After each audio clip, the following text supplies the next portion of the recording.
আমাদের সকল দলের একটাই দাবি, অনতিবিলম্বে স্বাধীন বাংলায় শয়তান কাদিয়ানীদেরকে রাষ্ট্রীয়ভাবে অমুসলিম ঘোষণা করতেই হবে, করতেই হবে, করতেই হবে। এই দাবি আদায়ে যদি জানমাল দিতে হয়, কারা কারা প্রস্তুত আছেন হাত তুলে দেখা।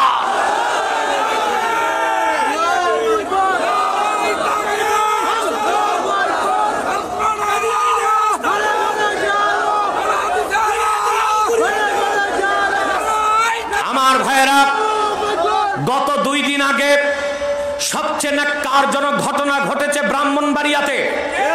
কুখ্যাত কাদিয়ানী সম্প্রদায় ঐতিহ্যবাহী জামিয়া ইউনিসিয়াতে হামলা করে আমার মুসলিম ভাই ছাত্রদেরকে আহত করেছে, রক্ত ঝরিয়েছে। যেই বাংলাদেশে মুসলমানের রক্ত ঝরেছে, সেই বাংলাদেশে অনতি বিলম্বে কাদিয়ানীদেরকে রাষ্ট্রীয়ভাবে অমুসলিম ঘোষণা করতেই হবে, করতেই হবে, করতেই হবে। সেজন্য সকল দলের মুসলমান, পীরের মুরিদ, আলেমের অনুসারীদেরকে ঐক্যবদ্ধ প্ল্যাটফর্ম নির্মাণ করতে হবে, ঠিক কিনা বলেন? এই ক্ষেত্রে খাতমে নবুয়তের আন্দোলনের ক্ষেত্রে আমার সাথে, আমাদের সংগঠনের সাথে যারা সবচেয়ে এগিয়ে আসে তারা আমার কওমি মাদ্রাসার ভাইরা। এই অবদানকে আমি স্বীকার করতে বাধ্য।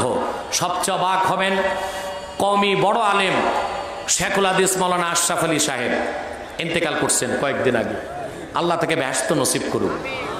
উনি যখন লাইফ সাপোর্টে মারা যাবেন, ওনাকে স্বরাষ্ট্রমন্ত্রী মহোদয় দেখতে গেলেন।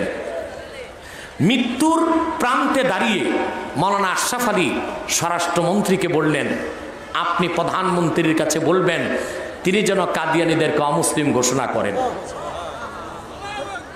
শেষ মুহূর্তে তিনি এই কথাটি বললেন। স্বরাষ্ট্রমন্ত্রী বললেন, আমি নিজেও চাই তাদেরকে অমুসলিম ঘোষণা করা হোক। অতএব আমাদের সকল দলের মুসলমানকে ঐক্যবদ্ধ হতে হবে। ইসলাম, মুসলমান ও স্বাধীন বাংলাদেশের সবচেয়ে বড় শত্রু কাদিয়ানীদেরকে নির্মূল করার জন্য। রাজি আছেন?